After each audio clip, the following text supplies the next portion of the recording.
안녕하세요. 대한민국 공무원국의 탑박션입니다. 자, 여러분들 문학의 이해에 들어갑니다. 여러분들 문학편 하고 있죠? 자, 문학의 이해. 자, 그중에서 오늘은 여러분 현대시 들어가겠습니다. 시의 이해죠. 근데 제가 여러분들 부탁드린 것은 어차피 여러분들 공무원 시험을 보시면 알겠지만 시 나옵니다. 현대시 나오고요. 그리고 고전시가 나옵니다. 알고 계시겠지만 그리고 현대소설 나오죠. 고전 소설도 나올 수 있습니다. 즉 나오는 거는 수능하고 똑같이 다 나올 수 있습니다. 근데 문제는 여러분들이 생각했던 것보다 조금은 문제가 쉽습니다. 됐죠? 그러니까 조금만 공부하시면 이 문학표는 완벽하게 다 맞힐 수가 있다는 것을 제가 여러분들에게 자신감을 드리는 겁니다. 알겠죠? 꼭 그렇게 해서 완벽하게 공부하셨으면 좋겠습니다. 됐습니까? 좋습니다. 자, 근데 여러분들 분명히 이건 공무원 시험입니다. 아무리 뭐 수능처럼 닮아간다 할지라도 수능은 아닙니다. 그러니까 여러분들에게 말씀드렸지만 우선 여기는 수능처럼 공부하시는 거 맞는데 암기할 것들은 다 암기를 하셔야 됩니다. 됐죠? 무슨 말인지 알겠죠? 자, 우리는 수능이 아니기 때문에 당연히 공무원 시험이기 때문에 문학편이라고 할지라도 공무원 시험이기 때문에 문학편이라 할지라도 암기할 것들이 분명히 있습니다. 됐죠? 그런 것들은 정말로 완벽하게 암기하셔야 됩니다. 됐습니까? 네, 이것을 제가 문학편 쭉 강의를 하면서 요거는 암기해 주십시오. 문제 출제됩니다. 그런 것들을 꼬박꼬박 여러분들에게 일러드리겠습니다. 알겠죠? 좋습니다. 자, 그럼 하겠습니다. 자, 교재는요 46중입니다. 저 교재는 46중. 자, 바로 들어갑니다. 자, 우선 제일 첫 번째는 시의 이해. 자, 여러분들 이런 것들 그냥 읽어보십시오. 자, 여기는 그냥 수능처럼 그냥 쭉 공부하시면 됩니다. 여러분들 공부했던 것처럼. 자, 제가 이걸 뭘 만들었냐면요. 자, 요게 시인이죠. 시니까. 자, 요게 독자 아닙니까? 여러분들 독자. 결국 시인이 독자에게 말을 하는 거죠. 뭘 통해서? 작품을 통해서 말을 합니다. 됐죠? 그럼 여러분들 입장에서는요, 즉 독자 입장에서 뭘 통해서? 작품을 통해서 내용을 파악을 하셔야 되는 겁니다. 그게 끝입니다. 그러니까 굉장히 어렵다 생각하지 말고 결국 시도 뭐일 뿐이다. 시인이 우리에게 전하는 메시지라는 거. 그 메시지가 바로 뭐라는 것을 주제. 그럼 결국 여러분들이 시를 읽었을 때는요. 시인이 우리에게 전달하려는 메시지, 즉 뭐를 주제를 파악하는 게 기본입니다. 그것을 여기서 그냥 내용을 파악하는 겁니다. 라고 써드린 것뿐입니다. 괜찮습니까? 됐죠? 자, 그러면 자, 제가 여러분들에게 여기서 요것을 한번 설명해 보겠습니다. 좀 빈칸이 있다. 자, 물론 하나하나 제가 다시 잡아드리겠지만 전체적인 틀 먼저 잠깐 설명을 드리고 하나하나 세세하게 보겠습니다. 자, 그러면 이거는 기억하셔야 됩니다. 시도 마찬가지겠죠. 현대시든 고전시가 든 간에 시에 먼저 뭐를 말씀드리고 싶냐면요. 지문을 접근하는 원리입니다. 요거는 말씀을 드려보겠습니다. 시, 현대시, 고전시가 마찬가지입니다. 지문 접근법 이렇게. 됐죠? 자, 여러분 혹시라도 지문 접근법을 안 갖고 있으면요, 제가 말씀드리는 이것을 활용하셔가지고 여러분 지문을 읽었으면 좋겠습니다. 어차피 여러분들 공무원 시험 보셨죠? 공무원 시험 보시면 알겠지만 다 시와 임입학 문제입니다. 또는 표현상 택지 문제입니다. 다 똑같아. 그러니까 문제 유형을 이렇게 보면은요, 실제 공무원 시험 문제든 아님 수능 시험 문제든 똑같습니다. 문제 유형은요. 근데 시 난이도가 조금은 낮다라는 얘기겠죠. 그래서 접근법도 똑같습니다. 시에 지문을 접근하는 원리도 안 바뀝니다. 똑같습니다. 그게 뭐냐? 자, 첫 번째는 뭐 활용해라? 제목을 꼭 생각해 보십시오. 제목을 생각해라. 그대로 써드리겠습니다. 제목을 생각해라. 자, 두 번째, 제목을 바탕으로 뭐 해라? 내용을 파악하랍니다. 내용을 파악하라. 세 번째, 보기를 활용하랍니다. 다시 한번 세 번째 뭐라고요? 보기를 활용하라. 요게 시 지문을 접근하는 원리입니다. 다시 여기 보십시오. 자, 뭐라고요? 1번 제목을 생각해라. 2번은 뭐라고요? 내용을 파악해라. 세 번째 뭐라고요? 보기를 활용하십시오. 다시 한번요. 자, 1번 뭐라고요? 제목을 생각해라. 두 번째는요. 내용을 파악해라. 세 번째는 보기를 활용하시면 되는 겁니다. 그랬죠. 자, 그러면 왜 이렇게 제가 방법을 만들었는지 지금부터 일러드리겠습니다. 첫 번째, 제목은 참 중요하죠. 왜? 제목은 가장 결정적으로 어떠한 기능이 있습니까? 이거죠. 뭐? 본문 내용 포괄의 기능이 있습니다. 즉, 내용 포괄의 기능이 있습니다. 그러니까 당연히 여러분들은 제목을 생각할 수밖에 없습니다. 예를 들어서 좀 극단적으로 이야기를 해보겠습니다. 극단적으로. 자, 예를 들어서 향수라는 시가 있습니다. 정지용님의 향수라는 시가 있는데 넓은 벌 동쪽 끝으로 이런 시가 있습니다. 근데 본문은 몰라도 돼. 향수가 시의 제목입니다. 향수? 무슨 의미입니까? 고향에 대한 그리움이라는 얘기입니다. 말뜻이 그렇습니다. 그러니까 결국 향수라는 이 단어의 말뜻이 뭐냐면 몸에 뿌리는 향수 말고요. 미안합니다. 자, 향수라는 게 뭐냐면 다시 한번 고향에 대한 그리움입니다. 고향에 대한 그리움.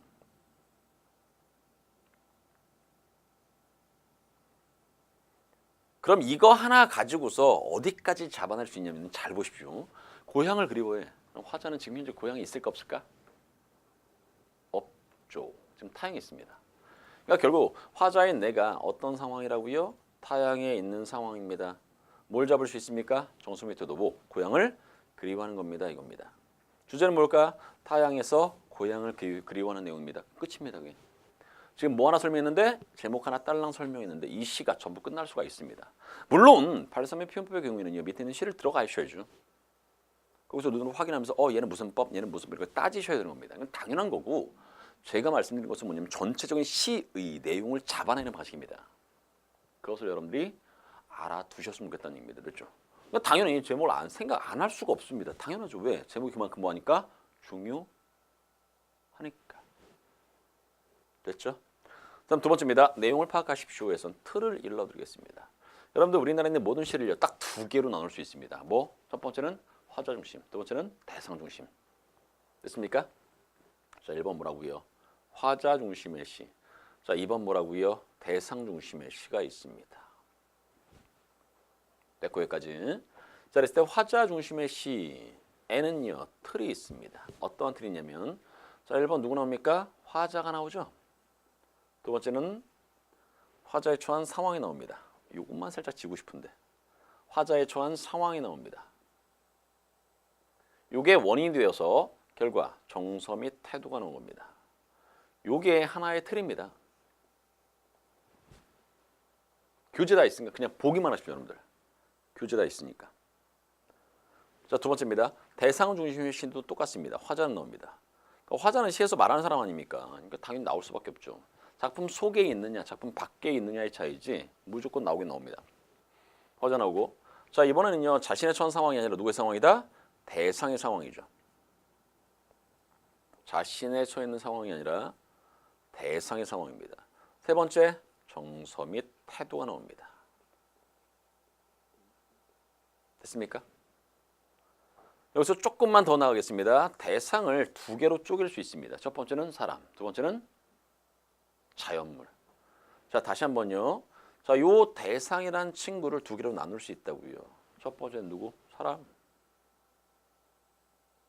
두 번째는 누구라고요? 자연물.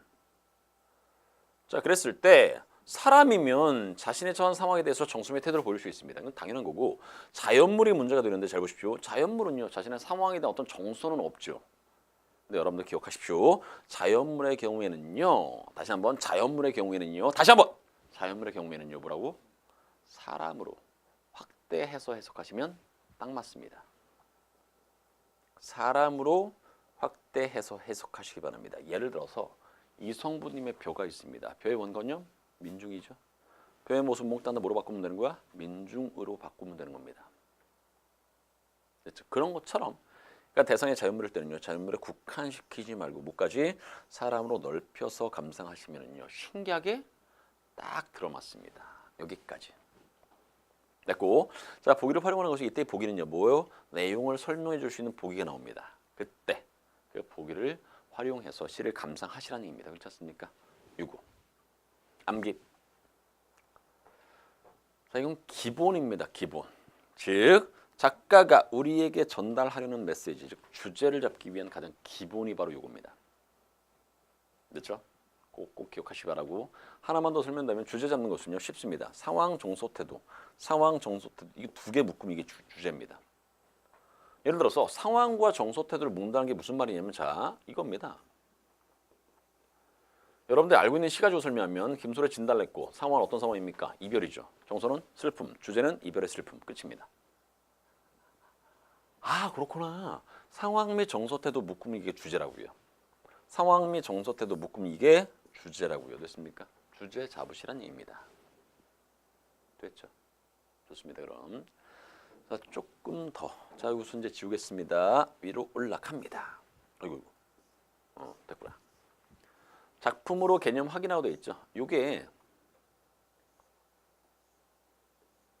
자 요게 실제 기출문제죠. 백석의 모닥불입니다. 실제 기출문제 지원해 왔습니다. 작품으로 개념 확인하니까. 자, 그래서 잘 보십시오. 여러분들 시를 딱 맞닥뜨렸을 때 읽으라고요. 어차피 문제는 다음 작품이 지닌 특징 아닙니까? 밑에 선택지를 봤더니 실제 뭡니까 이거? 이건 발사미 표현법이죠. 의인법이 있는지, 토속적인 시어를 활용했는지 그런 것들 따지는 문제입니다. 자, 그랬을 때 제가 이 시를 딱 보면 어떻게 하라고요? 제목 먼저 보라고요. 제목이 뭐? 모닥불. 그거 가지고서 시를 읽는 겁니다. 제목이 뭐라고요? 모닥불. 다시 제목이 뭐라고요? 모닥불. 모닥불 하면 여러 가지 생각이 나오겠죠? 여러분들이 경험담을 가지고서 모닥불을 충분히 이해할 수 있습니다. 아, 모닥불은요. 과거에 예를 들어서 내가 대학교에 있을 때 친구가 MT를 갔습니다. 모닥불 피워놨습니다. 그래서 노래했습니다. 뭐 이런 것들이 있지 않습니까? 그런 것들이 다 떠오를 수 있다는 얘기입니다. 그렇게 자꾸 생각해 보라는 얘기입니다. 모닥불. 왜 제목을 모닥불이라고 했을까? 자, 그럼 본문 들어갑니다. 새끼 오리도 헌신짝도 소똥 갓신창 개니빠니 너울쪽 집건불 가랑잎 머리카락도 헝겊주각도 막대꼬치도 기바장도 닭의 깃털도 개터럭도 몽땅 다 뭐한다고요? 타는 모닥불입니다. 열거법 쓰고 있죠. 이런 것들을 몽땅 다 뭐한다고요? 타는 모닥불 이렇게 되는 겁니다. 되게 간단하게. 진짜로 모닥불 그냥 나무를 장작을 이렇게 딱딱 그렇게 해서 모닥불을 피우는 것이 아니라 여기서부터 여기까지 타는 모닥불이라고요. 온갖 것들을 다 태우는구만. 온갖 것들을 다 집어넣어서 모닥불이 만들어지는구만. 이렇게 되는 거죠. 계속합니다. 세당도 초시도 문장 늙은이도 더부살이 아이도 세사위도 갓사돈도 다 사람이죠. 주인도 할아버지도 손자도 붓장수도 땜장이도 뭐 여기까지는 다 사람이면 큰 개 강아지 몽땅 다 모닥불 쪼입니다. 이렇게 만들어진 모닥불을 쪼인다는 얘기입니다. 여러 사람들이 다 모여서. 근데 글자대로 읽는 겁니다. 이런 것들을 가지고서 모닥불을 피워. 그럼 어디서부터? 여기까지부터 시작해서 어디까지가? 여기까지 몽땅 다 뭐 한다고요? 모닥불을 쪼인다고요. 끝. 그럼 머릿속에 상상해 보십시오. 모닥불 있고 탁 이렇게 되는 거 아닙니까? 자, 계속. 모닥불은 어려서 목까지 우리 할아버지가 어미 아비 없는 서러운 아이로 불쌍하니도 몽둥바르게 된 슬픈 역사를 위해서 그 모닥불에서 뭘 잡아냈습니까? 우리 할아버지의 슬픈 과거까지 떠올린 겁니다. 아 그렇구만. 우리 할아버지의 슬픈 과거. 할아버지의 슬픈 과거. 여기까지도 끄집어내고 있습니다. 맞죠? 1번으로 합니다. 구체적인 대상을 이게 다 열거 아닙니까 이거? 특정한 조사를 반복했는지 이게 조사죠. 다 보조사 아닙니까? 맞네. 사물을 의인화해서 대상 사물의 의인화는 어디 있습니까? 의인법 없습니다. 여기. 토속적인 시어 예를 들어서 뭐 토속이라고 했을 때 굉장히 거창한 건 아니고요. 서울이 아니라 약간 시골틱한 것들. 새끼 오리 뭐 이런 거. 됐죠. 집 건불, 닭의 깃털, 뭐 이런 것도 다 토속적인 시어가 될 수 있죠. 뭐. 그래서 다음 몇 번입니까? 3번입니다. 솔직히 어렵지 않죠. 이런 겁니다. 그러니까 거창한 게 아니라고요. 시가. 그러니까 여러분들이 늘상 말씀드리지만 시 거창하지 않아. 쓱 읽어보면은요 충분히 읽을 수 있고 문제 풀 수가 있습니다. 그러니까 자신을 가지시기 바랍니다. 알겠죠? 좋습니다. 자 넘어갑니다.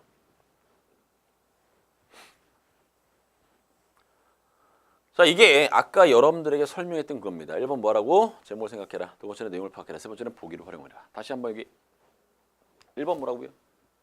제목을 생각하십시오. 두 번째 뭐라고요? 내용을 파악하는데 다시 한번 모든 시는 딱 두 개로 나누어 드릴 수 있습니다. 첫 번째 뭐? 화자 중심. 두 번째 뭐? 대상 중심. 기억나셔야 됩니다. 세 번째는 보기를 활용하십시오라고 말씀드렸습니다. 됐죠?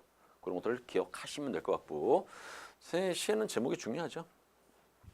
왜 제목이 중요한지를 다 한번 써봤습니다. 그러니까 이런 것들은 여러분 쓱 읽으십시오 그냥.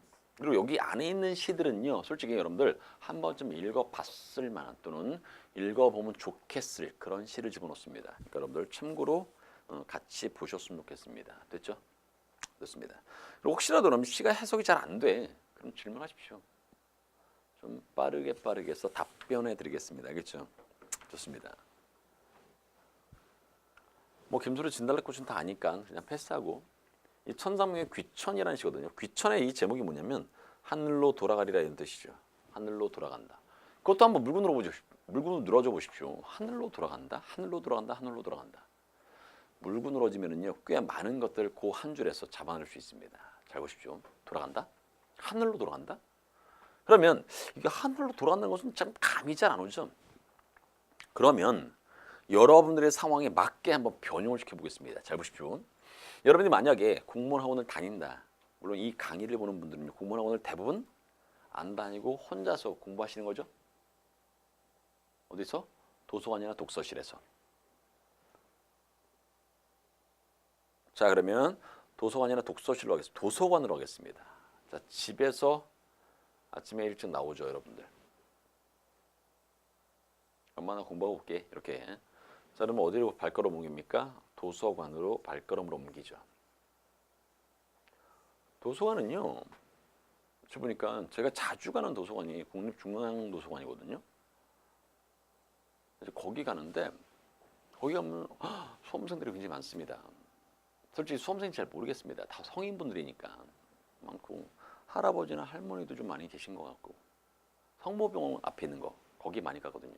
아무튼 근데 그 도서관이 밤새도록 하는 것이 아니라 이제 그만 가십시오라는 시간이 정해져 있습니다. 그럼 당연히 거기 도서관에서 나와서 다시 어디 갈까? 집으로 가죠. 저는 그랬었습니다. 그러니까 제가 수업이 없을 때 가끔 있거든요. 그 수업이 없을 때 뭐 집에 있기 좀 못하니까 집에서 나와가지고 그때는 차를 안 끌고 갑니다. 버스 타고 더벌 이렇게 갑니다. 그래서 도서관에서 공부하고 책 보고 막 그러는데, 아까 말씀드렸던 그곳에서 혹시라도 여러분들 그곳에서 저를 만나면은요, 인사하십시다. 알겠죠? 좋습니다. 근데 여기서 말씀드리고 싶은 것은 이겁니다. 잘 보십시오. 하늘로 돌아가리라, 이게 제목이죠. 하늘로 돌아가리라. 돌아간다? 돌아간다? 돌아간다? 자, 질문 들어갑니다. 집에서 도서관으로 갈 때 돌아간다는 말을 쓸 수 있나? 대답 없습니다. 여기에는 돌아간다는 말을 쓸 수가 없다는 얘기입니다. 자, 그러면 다시 질문입니다. 그럼 도서관에서 집으로 갈 때는 돌아간다는 말 쓸 수 있나? 그렇죠. 여기는 있습니다. 그러니까 돌아간다는 이 말 속에는 어떤 의미가, 나온 곳으로 다시 들어간다는 전제가 있어야지만 돌아간다는 말을 쓸 수 있습니다. 근데 좀 가만히 생각하면 그렇죠. 그러니까 나온 곳으로 다시 들어가는 거야. 됐습니까? 그러면 결국 요거를 아까 요 제목처럼 바꾸면은요, 귀집이겠죠. 귀집. 됐습니까? 그러니까 집으로 돌아간다 이런 말이겠죠. 집으로 돌아간다. 이렇게 썼을 겁니다. 맞는 말이죠? 그럼 반대로 잘 보십시오. 그럼 요 제목 하늘로 돌아가리라 요거를 제가 요런 식으로 한번 바꿔보겠습니다. 그 얘를 이렇게 바꾼 것처럼 이 친구를 이쪽으로 바꾸겠다는 얘기입니다. 그러면 집에 대응되는 것이 어디? 하늘이겠죠. 그러니까 집에 대응이 되는 것이 이렇게 하늘이라는 얘기입니다. 그러면 도서관에 대응되는 뭔가 있어야겠죠. 그게 요 시에 있습니다. 뭐? 이 세상. 아름다운 이 세상, 소풍이 끝나는 에서 이 세상입니다. 됐죠? 그럼 다시 잘 들어갑시다. 자, 잘 보십시오. 돌아간다는 말을 하늘에서 이 세상으로 내려올 때 쓸 수 있다 없다? 이건 안 된다는 얘기죠.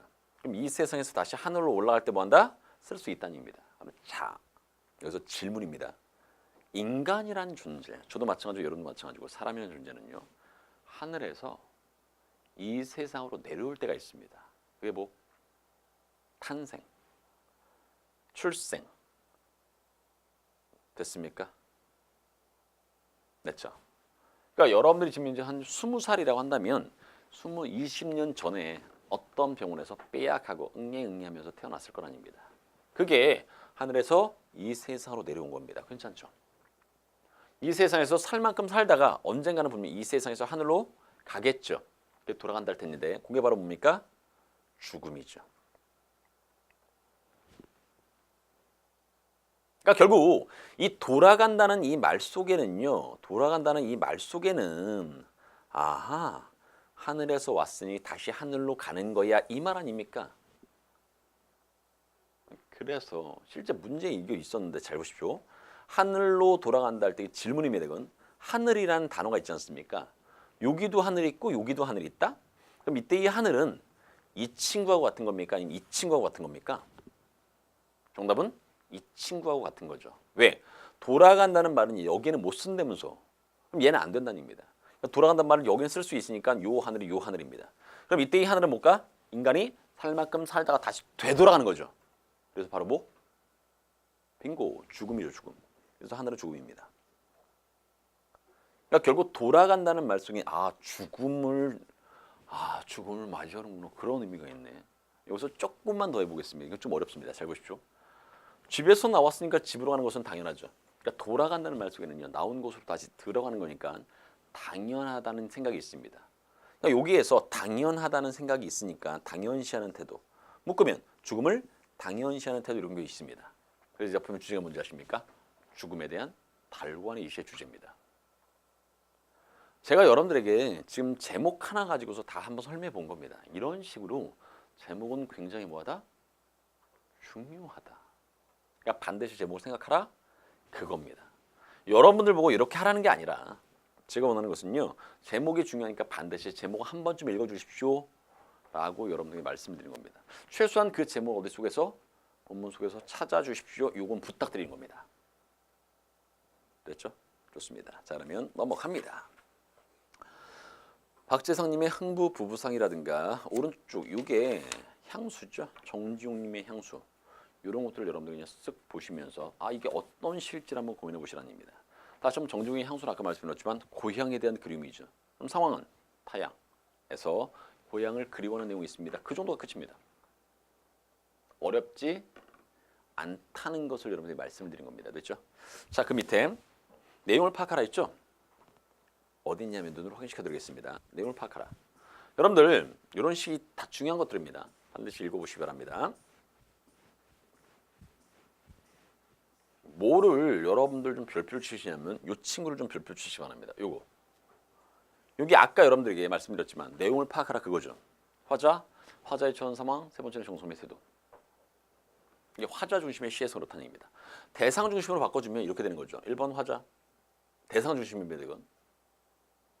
자, 2번 대상의 상황, 세 번째는 정성의 태도. 화자의 정성의 태도입니다. 이렇게. 이게 여러분 교재 어디 있냐면요. 오른쪽 페이지 53쪽에 있습니다. 맞죠? 같이 보시는 겁니다. 그러니까 이런 틀 두 개 틀이 있더라. 이 틀 좀 기억해 달라는 얘기입니다. 그러니까 여러분들이 시를 읽을 때 많은 것을 잡으려고 애쓰지 마십시오. 필요한 것들. 화자의 상황이든 대상의 상황이든 세 번째 정성의 태도.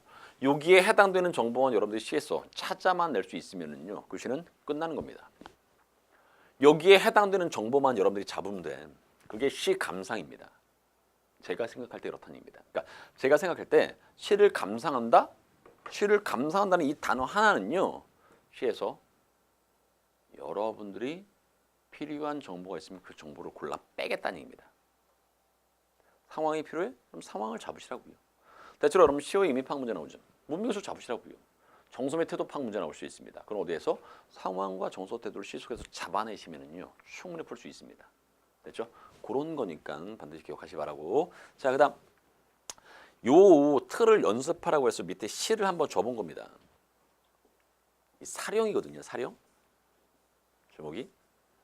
제목 봅시다. 무슨 뜻이야? 죽은 영혼이라는 뜻입니다. 사령의 말뜻이 뭐라고요? 죽은 영혼.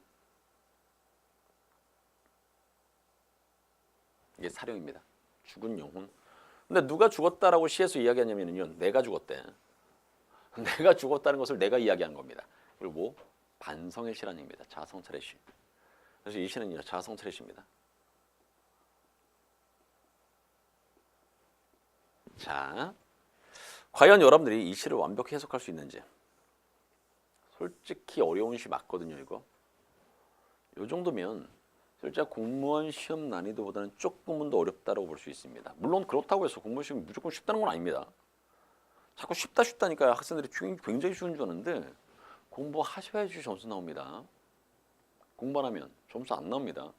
당연한 겁니다, 이거는. 자, 합시다. 자, 이 시를 어떻게 해석할까?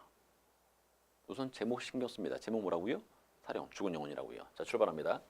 자, 활자는 반짝거리면서 하늘에서 간갈이 뭘 말한다? 자유를 말하는데 나의 영혼은 뭐했다? 죽어있다.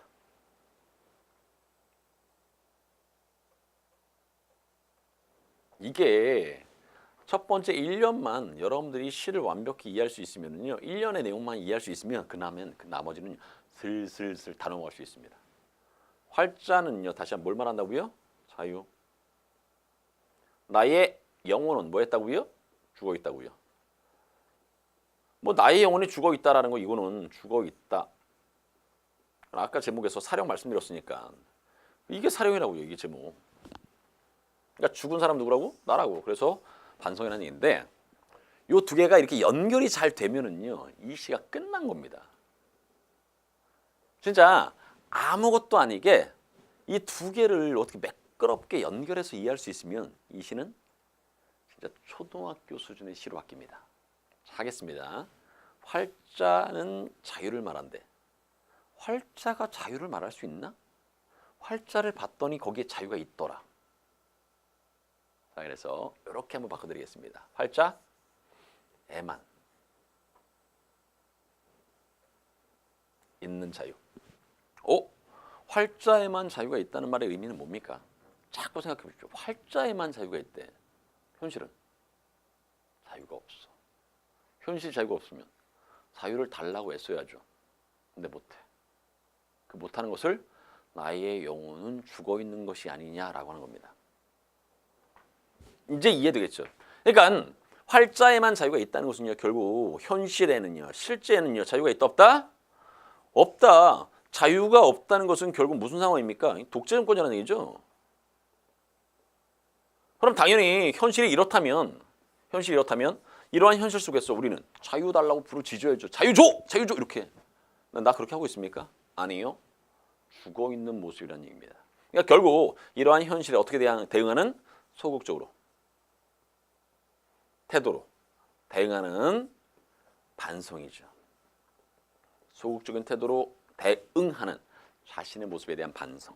됐죠? 넘어갑시다. 보시오. 이때의 벗은 누군지 아십니까? 활자야. 그대, 얘도 활자입니다. 고개 숙이고, 그러니까 고개를 숙인다는 것은 결국 뭐 한다니? 소극적으로 대응을 한다는 얘기입니다. 그런 모습, 그대는 마음에 들지 않겠지. 마음에 들지 않아라. 실제 그대가 나의 모습에 대해서 마음에 들지 않다라고 했지만 내가 내 모습이 마음에 들지 않는 겁니다. 괜찮죠? 자, 넘어갑니다. 자, 다음. 모두 다 마음에 들지 않습니다. 이 황혼도 저 돌비오래 잡주도 담당의 푸른 피티피도 저 고요함도 이 고요함도. 됐죠? 그대의 정의도 우리의 섬세함도 행동의 죽음에서 나오는 이 욕된 교회에서는요. 잘 보십시오. 교회야. 어떤 교회야? 욕된 교회야. 어떤 욕된 교회인데 행동이 죽음에서 나온답니다. 이게 바로 뭡니까? 부정적 현실이죠. 즉 이것을 좀 더 구체화시키면은요, 자유가 없는 현실이죠. 그런 현실 속에서는요, 어제, 과거, 오늘, 현재, 내일, 미래도 다 마음에 들지 않습니다. 이 말입니다. 됐고, 그대는 반짝거리면서 하늘 아래서 갔는가? 그대 누굽니까? 활자, 자유 말한다고요. 우스워라라는 것은 정말 우스워서 웃는 것이 아니라 비웃음, 자조적인 웃음입니다. 나의 영혼은 죽어있는, 이거 아까 앞에 있었잖아. 그래서 이 작품은요, 수미 상관법을 쓰고 있습니다. 여러분들 아까 앞에 촬영에서도 말씀을 드렸던 건데, 수미 상관법 사용했을 때 얻을 수 있는 효과가 있습니다. 첫 번째 강조, 두 번째 균형, 세 번째는 완결의 효과가 있습니다. 이 중에 균형이 다른 말로 뭐라고 바꾸냐면 형태적인 안정감이라는 단어로 바꿀 수 있습니다. 형태적 안정감. 이렇게 기억하시면 될 것 같습니다. 됐죠? 그러니까 이런 것들을 쭉쭉쭉 여러분 자꾸 보는 겁니다. 자, 그럼 생각해 보십시오. 자, 화자입니다. 화자 나고요. 화자 현 상황은 어떤 상황이었어? 자유가 없는 상황이죠. 정성의 태도는요? 소극적으로 대응. 그래서 반성. 그 정도가 이 시의 전부입니다. 하실 수 있겠죠. 그러니까 그렇게 하는 겁니다. 그게 시 감상 방법이야. 됐죠? 자, 그럼 그 다음 페이지 들어갑니다. 54쪽이고요. 백석의 여성 나왔죠? 자, 이거는 시적 대상 이거. 화자의 상황이 아니라 대상의 상황이라서 백석의 여성을 집어넣어봤습니다. 백석의 여성 굉장히 중요한 시 맞습니다. 백석의 여성은요 중요한 시 맞아. 알고 계시죠? 다시 한번 이건 아까 말씀드렸던 거 대상이 사람일 경우에는요 대상의 정서 및 태도 파악하라는 거, 대상이 자연물일 경우에는요 자연을 인간으로 바꿔서 해서 그럼 딱 맞다는 거. 됐죠? 자, 그러면 본격적으로 이 시 한번 감상해 보겠습니다. 그러니까 이것도 여러분들이 그냥 좋다 이게 아닙니다. 필요한 정보를 골라 빼는 게 시를 감상하는 방법입니다. 제가 생각할 때 그렇습니다. 여러분들이 저 시를 감상할 때 좋아. 뭐 이거 왜 중요합니까? 이 시를 읽었을 때 필요한 정보들이 있으면 그 정보를 다 잡을 수가 있다라는 얘기입니다. 그게 포인트입니다. 합시다. 여성은 합장하고 절호했습니다. 가주치의 냄새나 후각이라는 이미지 썼죠. 쓸쓸한 낯이 옛날같이 늙었습니다. 이런 것들 놓치지 마십시오. 나이를 비친 여성의 모습은 쓸쓸해. 옛날에 어땠을까? 옛날에도 그랬어. 별반 달라진 게 없죠. 옛날같이 늙었다는 것은 옛날에도 늙었었는데 지금도 늙었습니다. 그런 여성을 보면서 나는 뭐했다? 서럽습니다. 끝이지 않습니까? 그러니까 결국 끝났죠. 솔직히 이 시는. 화자인 내가 누굴 봤다고요? 여성. 이 여성을 보면서 외모를 이야기했죠. 참 늙어 보인다. 옛날처럼 똑같이 늙었네. 그런 여성의 모습 보면서 나는 뭘 느낀다고요? 서러움. 여성의 삶을 보면서 느끼는 안타까움. 이게 이 작품 주제입니다. 뭐 별거 있겠습니까? 다음 평안도라는 것은요. 실제 과거입니다. 과거. 시간으로 따지면 여기 현재고 이게 과거입니다. 그래서 이 시는 어떤 식의 문제를 넣으면 시간의 흐름에 따라서 배우라는 문제도 출제됩니다. 시간의 흐름에 따라서 배우라면요. 어떻게 배우하면 되냐면 2년 다음에 3년 다음에 4년 다음에 1년 이렇게 배열하시면 됩니다. 됐고, 자 이거 들어갑니다. 평안도 오늘 산 깊은 금단판. 나는 파리한 여인에게서 옥수수 샀습니다. 이 여인이 지금은 뭐의 모습? 여성의 모습인 여인입니다. 과거의 모습이죠. 여인은 나이 어린 딸아이를 때리면서 가을밤과 차게 요것도 문제 잘 나오는데 이 공감각적인 표현입니다. 섣벌같이 나간 지아비에게 달려 10년이 갔습니다. 지아비는 돌아오지 않았고요. 어린 딸은 도라지 꽃이 이거는 뭡니까? 딸의 죽음이죠. 딸의 죽음. 그럼 상식적으로 생각해 보십시오. 원래 딸하고 같이 있었어. 옥수수 팔면서. 근데 남편 나가서 돌아오지 않았다고요. 10년 동안. 근데 딸 하나 있었는데 이 딸도 죽었습니다. 그럼 누구 혼자 남았어? 여인은 혼자 남았지 않습니까? 혼자 버티면서 살 수 있어 이 세상을. 그래서 뭐 한 겁니까? 불교에 귀의한 겁니다. 출발. 산꿩도 이건 감정입입니다. 서럽게 울은 슬픈 날이 있었습니다. 이 감정입도 문제 잘 놉니다. 산절의 마당 위에 여인의 머리오리가 눈물방울같이 떨어진 날 이게 뭡니까? 여인이 여성된 날이겠죠. 그런 날이 있었습니다. 이렇게. 그러니까 결국 화자인 나의 눈에 비친 여성의 모습이죠. 상황 어때? 너무 안 좋아. 그 여성을 보면서 뭘 느낀다고요? 서러움. 끝입니다. 그게 뭐가 있겠습니까? 이게 아무것도 아니죠. 자, 다음 자 오른쪽 문제 한번 보겠습니다. 기출문제니까 당연히 볼 필요는 있죠. 이렇게 나옵니다. 시간. 작품으로 개념 확인하기인데 보기를 참고해서 기억, 리을을 이해한 의미입니다. 보기 좋다. 그렇죠? 이 보기가 뭐가 될 수 있습니까? 오히려 밑에 있는 시를 읽는 데 있어서 힌트가 될 수도 있죠. 당연하죠. 분명히 밑에 있는 요 시에 힌트가 될 수 있습니다. 보기는.